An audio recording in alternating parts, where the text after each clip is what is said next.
Hello बच्चों, कैसे हैं आप लोग? अच्छे ही हैं। चलिए, लास्ट टाइम हम लोग क्या डिस्कस कर रहे थे? लास्ट टाइम हम लोग डिस्कस कर रहे थे अल्टरनेटिंग करंट चैप्टर 7 के बारे में, ठीक है। और वहाँ पर हम लोगों ने डिस्कस किया था, 3 तरह की सर्किट डिस्कस किया था, L circuit, C circuit and R circuit. Now, after discussion of all the 3 circuits, we have seen that when we connected a kind of resistor with the alternating EMF source, then the current and EMF travel with the same phase. अब inductor के case में क्या होता है? Inductor के case में हमारा potential जो होता है, EMF होता है, वो क्या करता है? लीड करता है करंट से 90 डिग्री। फिर हमारा कैपेसिटर के केस में क्या होता है? कैपेसिटर जब हम कनेक्ट करते हैं अल्टरनेटिंग करंट सोर्स में, तो हमारी ईएमएफ जो होता है वो लैग करता है या करंट लीड करती है। तो अब इस कॉन्सेप्ट को हम क्या करेंगे, ध्यान में रखेंगे। And now we are going to discuss combination of LCR circuit one by one. We will combine the two component of circuit to find out the calculation of the phase difference between the component of the circuit. ठीक है, चलिए एक एक करके हम लोग discuss करते हैं। तो अब देखिए, एक चीज अपने दिमाग में एकदम सेट कर लीजिए, क्या कि जो इंडक्टर कॉइल्स होते हैं, ठीक है, इंडक्टर हम लगाते हैं, तो इंडक्टर दैट इज एल से शो करते हैं। अगर हम, ठीक है, एल से शो करते हैं, तो एल अगर आप याद करना चाहें, एल दैट मीन लीड। तो ईएमएफ क्या करेगा? हमारा लीड करेगा और कैपेसिटर लैग करेगा। तो अगर आप एक भी चीज़ अगर याद कर लेते हैं, ठीक है, जैसे आप रजिस्टर के केस में तो एकदम कन्फर्मली मुझे पता है कि आप लोगों ने तैयार कर लिया होगा कि करंट और ईएमएफ क्या होता है, सेम फेज में होते हैं। अब सी और एल में क्या होता है, कन्फ्यूज़न होता है। तो मैं आपको बता रहा हूँ कि एल को याद कर लीजिए एज अ लीडिंग, जिसमें ईएमएफ क्या करता है, लीड करता है। अब देखिए, पॉसिबिलिटी ऑफ सर्किट कंपोनेंट हो क्या सकते हैं। जैसे हमारे पास एलसीआर है, तो पॉसिबल कॉम्बिनेशन क्या बन सकते हैं? इसमें 4 बन सकते हैं। एक हम एलसी ले सकते हैं, एक हम सी आर ले सकते हैं, एक हम एल आर ले सकते हैं, ठीक है, और फिर हम फाइनली एल सी आर ले लेंगे। तो इसमें हम क्या करेंगे, इन्हीं चारों की बारे में बात करेंगे वन बाई वन, ठीक है। तो कौन सा लें बताइए पहले। चलिए, हम सबसे पहले क्या करते हैं, एल आर लेके चलते हैं, एक एक करके देखते हैं, ठीक है। सबसे पहले एल आर लेते हैं। एल आर का मतलब हो गया कि वी हैव प्रोवाइडेड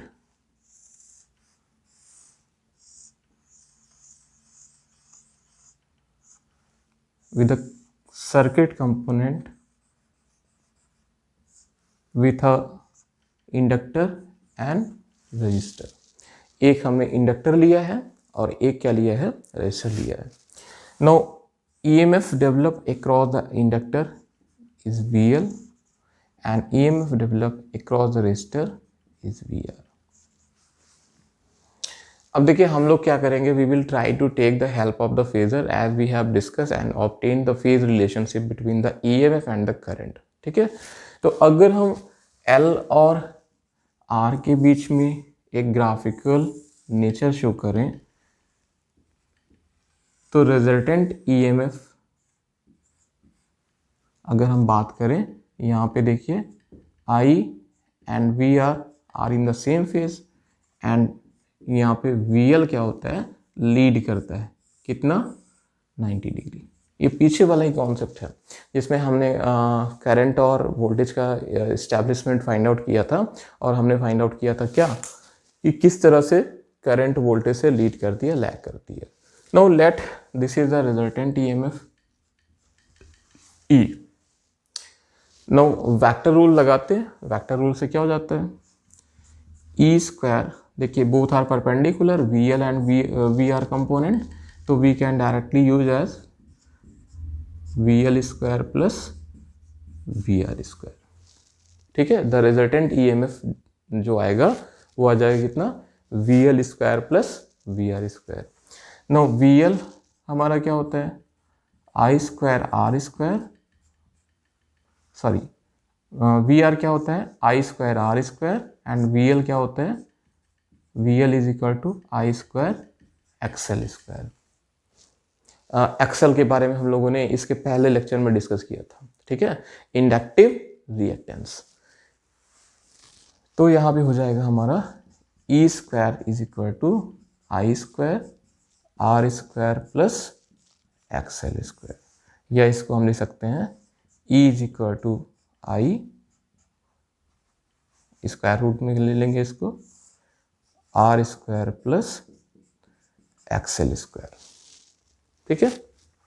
इसको भी यहाँ पे लिखते हैं, तो E I is equal to हो जाता है आपका E upon R square plus XL square. Now what is the value of under root R square plus XL square? R square plus XL square की वैल्यू हम क्या रखते हैं, here we use if Ohm's law, then we are getting as I is equal to E upon something called resistance। इससे अगर हम compare करते हैं तो we note a special quantity, physical quantity Z। Now what is Z here? Z is called impedance, impedance that impedes the flow of charges or the flow of current in the AC circuit। तो Z की value आप क्या लिख सकते हैं, R square plus XL square। So this is the expression for the current,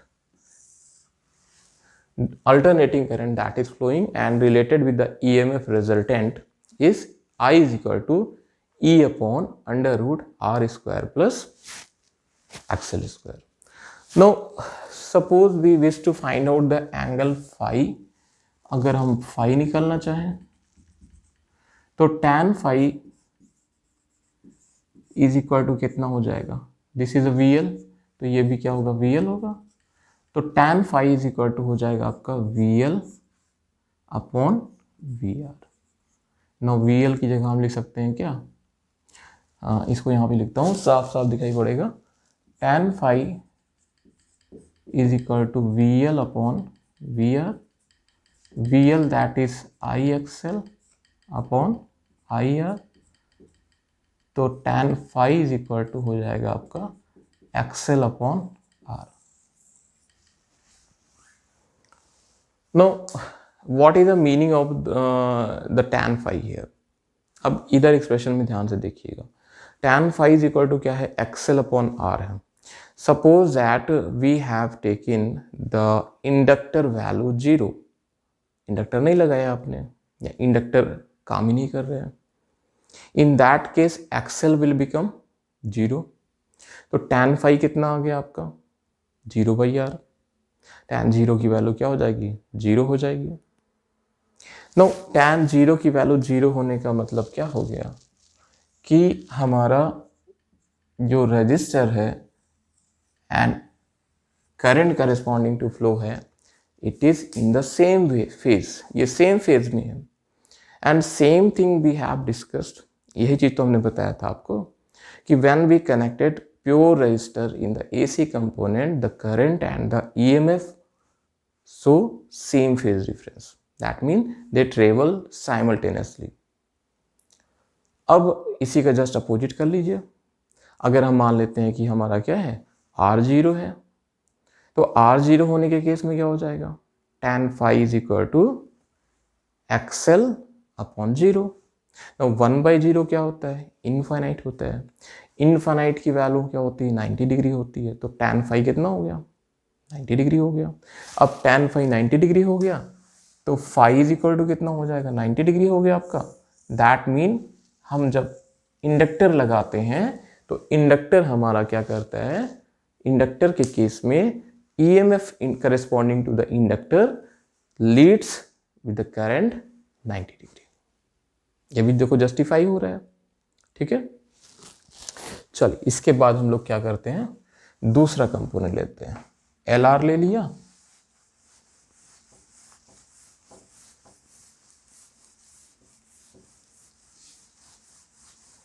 अब CR ले लेते हैं।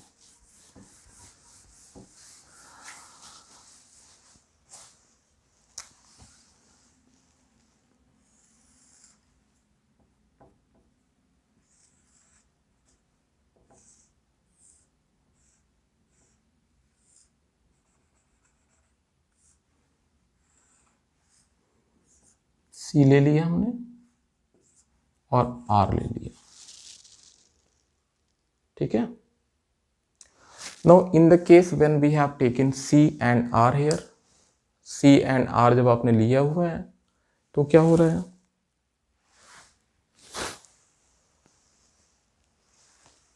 the corresponding EMF across C is Vc and the corresponding EMF across R is VL. Now remember these are connected in series. After it we will try to discuss the parallel combination also, ठीक है, लेकिन अभी series में ले रहे हैं तो current will simultaneously flow equally in each. अब देखिए हमने आपको रेजिस्टर का केस बताया कि current end voltage travel simultaneously with the same phase angle. Inductor के केस में बताया EMF lead the current with 90 degree with the current. और कैपेसिटर के केस में क्या हो जाता है, कैपेसिटर के केस में हमारा जस्ट उल्टा होता है, ठीक है। क्या, कैपेसिटर के केस में हमारा फेज डिफरेंस कितना हो जाता है, 90 डिग्री हो जाता है। Now this is VC, this is I and VR. Now this is resultant E. Let resultant makes some angle phi here. फिर से सेम थिंग होगा यहाँ पे। अभी यहाँ पे आप देखिए EMF, अगर रिजल्टेंट EMF निकालोगे तो E square will be just equal to VL square plus VR square. अभी यहाँ पे VL नहीं है, VL तो चला गया, VC square. No what is VC here, VC is equal to IXC and VR is equal to IR। तो हम इसको लिख सकते हैं क्या, I square XC square plus I square R square, या यहाँ पे I स्क्वायर बाहर निकाल लीजिए, XC square plus R square, E square is equal to, similarly as we have discuss I is equal to E upon under root XC square plus R square. So this is expression for the corresponding current, and here it again will play the same role of impedance that impedes the flow of current. I is equal to E upon Z,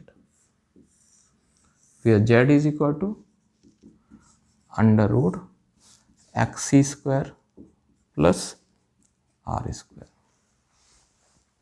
अगर हम tan phi निकालना चाहें तो पिछले case की तरह tan phi निकाल सकते हैं। तो tan phi is equal to क्या हो जाएगा बताइए, perpendicular upon base VC upon VR, या इसको लिख सकते हैं IXC अपॉन IR, या phi is equal to tan phi is equal to XC upon R।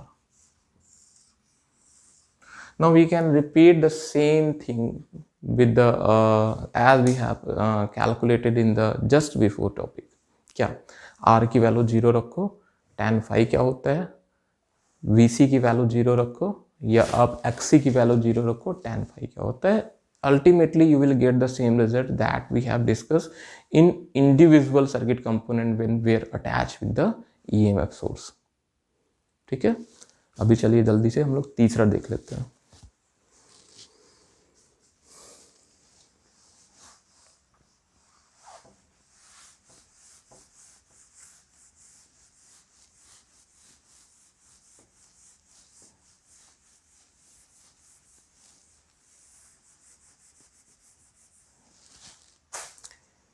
तीसरा हमारा क्या है, एक हम लगाते हैं L और एक लगाते हैं C, L C, VL VC। अब देखिए इसका अगर हम बनाते हैं तो आपको पता है क्या, कितना फेज एंगल इनके बीच में बनेगा डिफरेंस। ये लीड करता है हमारा VL और ये लैग करता है 90 डिग्री, तो रिजल्टेंट हमारा क्या जाता है, VL माइनस VC आ जाता है। रिजल्टेंट हमारा जो आ जाता है वो VL माइनस VC आ जाता है। तो सपोज दैट हमारा Z is equal to VL minus VC आ रहा है, In case when impedance Z is equal to 0, then VL will approximately equal to VC.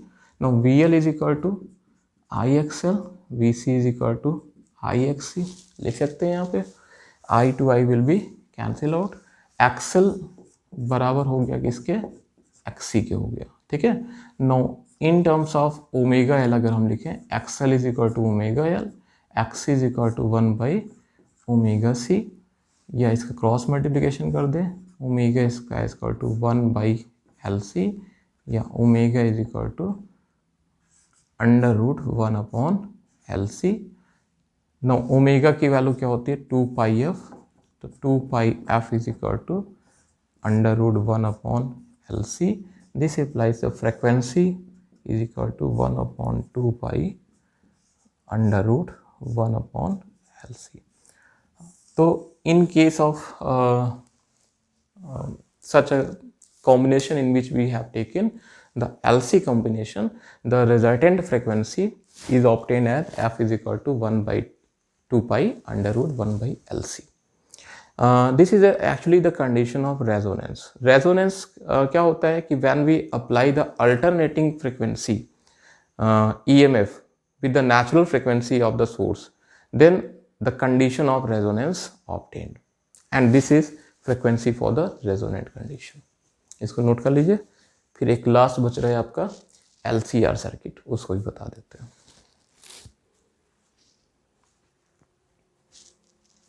जल्दी से नोट कीजिए. क्लियर तो दिख रहा है, मैं इधर खड़ा हो जाता हूँ.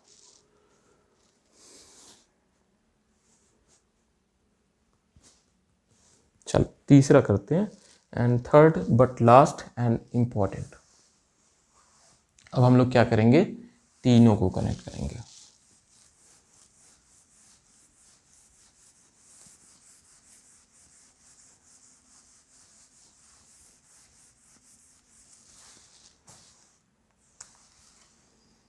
अल्टरनेटिंग हमारा सोर्स हो गया, ये हमारा हो गया इंडक्टर, ये हमारा हो गया कैपेसिटर, ये हो गया हमारा रेजिस्टर, यानी L C R. The EMF across L is VL, EMF across C is VC, EMF across R is VR. इसका केस कैसा बनता है?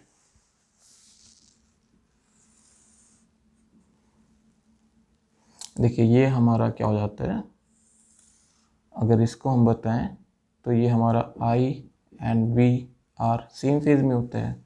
इधर हमारा VC होता है, इधर हमारा VL होता है. तो अगर हम इसको वेक्टर कंपोनेंट में देखें तो ये रिजल्टेंट क्या होता है, VL माइनस VC होता है. And now this is making resultant E phi.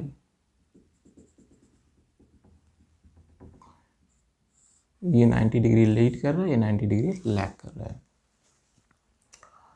तो यहाँ पे रिजल्टेंट अगर हम निकालें, E square is equal to VL minus VC का whole square plus VR square, या VL की वैल्यू रख सकते हैं IXL माइनस IXC का whole square plus VR square.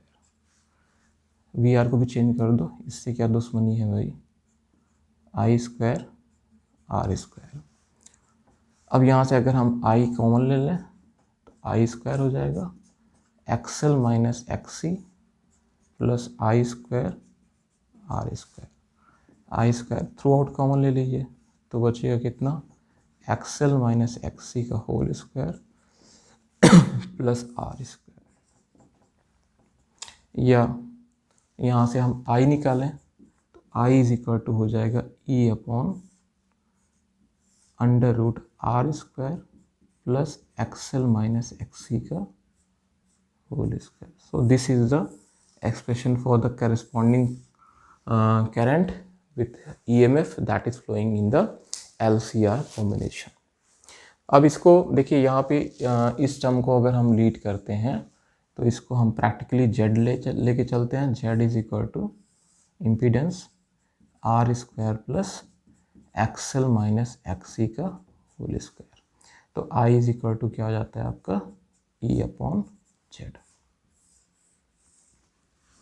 और tan फाई अगर निकालें यहाँ पे हम लोग, चलिए तो नोट कर लीजिए, तो tan फाई निकालते हैं क्योंकि फिर इसको रब करना पड़ेगा।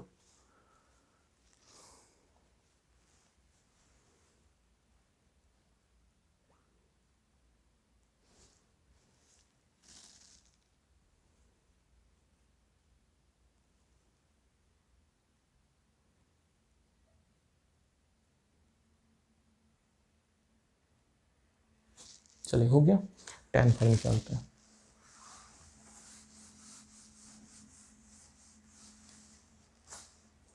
तो tan phi is equal to कितना हो जाएगा, V L minus V C upon V R. Now tan phi की वैल्यू हम लोग रख सकते हैं क्या, V L that is I X L minus V C that is I X C upon I R, या XL minus XC upon R tan phi, या phi is equal to tan inverse XL minus XC upon R. चाहे और change कर दीजिए इसी को, और change कैसे करते हैं, अब ये वाला मैं साइड मिटा रहा हूँ और ये थोड़ा सा सर्किट मिटा देता हूँ।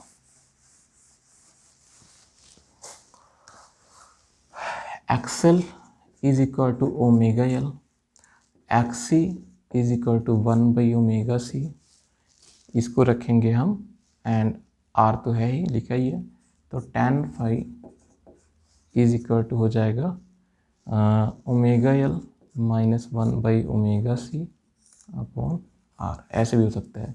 अब इसके हम लोग क्या करेंगे, 3 केस डिस्कस कर लेते हैं। पहला case first, when omega L is greater than 1/ओमेगा सी, ये वाला टर्म हमारा इससे बड़ा है, ठीक है। अब इस केस में क्या हो जाएगा, देखिए when omega L is greater than omega C, तो tan फाई की वैल्यू कितनी आ जाएगी, tan phi would become positive. Case second अगर डिस्कस करें, omega L is less than omega C, तो क्या हो जाएगा, tan phi become negative. And third case discuss करें, omega L is equal to 1/ओमेगा सी, तो ये थर्ड केस जो हम लोग डिस्कस करते हैं, ये थर्ड केस हमारा क्या होता है, resonant condition of LCR circuit होता है, जिसकी हम नेचुरल फ्रिक्वेंसी निकालते हैं, omega square is equal to 1/LC, 2πf square is equal to 1/LC, f is equal to 1/2π √LC, और ये हमारी क्या होती है, f नॉट यानी नेचुरल फ्रिक्वेंसी के बराबर होती है। तो frequency that is implemented is just equal to the natural frequency, and this is the condition of resonance. So how the LCR circuit start to work as a resonator when XL will become XC. इसको note कर लीजिए जल्दी से।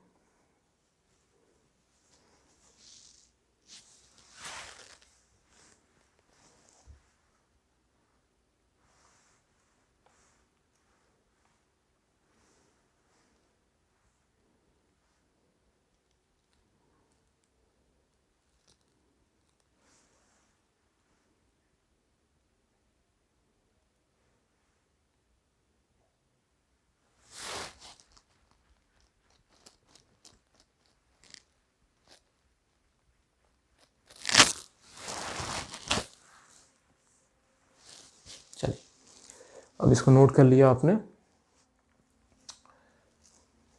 ठीक है। तो आज के लिए इतना ही। मैं एक बार फिर से आपको सारे सर्किट, 7 तरह की सर्किट मैंने बताई थी, शुरू से मैं आपको फिर से बता रहा हूँ, आप ध्यान से सुनिएगा। पहला मैंने आपको AC circuit with the pure resistance बताया था, in which we have find out the phase relationship, the voltage and EMF travel with the same phase. Second फिर हमने इंडिविजुअल L सर्किट बताया था। In the case of L circuit the current lags behind the EMF, या आप कह सकते हैं EMF lead करता है करंट से। थर्ड था AC circuit that is connected with the alternating sources as a capacitor. तो कैपेसिटर हम लगाते हैं तो EMF हमारा क्या करता है, 90 डिग्री करंट से लैग करता है। फिर हमने आज जो डिस्कस किया अलग अलग LC circuit, CR circuit, LR circuit and LCR circuit. ठीक है, तो आई होप ये सातों सर्किट आप अच्छे से तैयार कर लेंगे। And tomorrow I will take one more lecture for the this chapter alternating current. इसके बाद हम लोग क्या करेंगे, कुछ क्वेश्चंस हैं बोर्ड्स के, उसको भी डिस्कस करेंगे, पढ़ते जरूर रहिए। अच्छा, एक चीज़ इसमें देखिए, what is the purpose of finding out the tan phi। अगर देखिए ओमेगा L हमारा क्या हो रहा है, ओमेगा C से बड़ा हो रहा है, ठीक है, तो दैट इज एक्सेल हमारा क्या हो गया, एक्सिस से बड़ा हो गया। एक्सेल हमारा एक्सिस से बड़ा हो गया, दैट मीन्स इंडक्टर रेजिस्टेंस जो हमारा है या इंडक्टिव रिएक्टेंस जो है वो कैपेसिटिव रिएक्टेंस से ज़्यादा बड़ा हो गया। तो in such a case we can say that inductive हमारी सर्किट कैसी होगी, इंडक्टिव नेचर की होगी रेदर देन कैपेसिटिव नेचर की। इसके बाद अगर हम इस सर्किट की बात करते हैं, omega L is less than omega C, तो यहाँ पे हमारा डोमिनेट कौन सा कर रहा है, ओमेगा C डोमिनेट कर रहा है। तो इस केस में क्या हो जाएगा, हमारा ओमेगा C या आप कह सकते हैं कैपेसिटिव सर्किट्स हो जाएगी। ठीक है, and when omega L is equal to omega C, ये अगर आ जाता है तो ये हमारा क्या हो जाएगा, जीरो हो जाएगा। ये tan phi will become 0, the value of tan phi will become 0, then phi will become 0, and phi अगर 0 हो गया तो हमारा क्या हो गया, सर्किट प्योर रेजिस्टिव हो जाएगी। ठीक है, okay, thank you so much.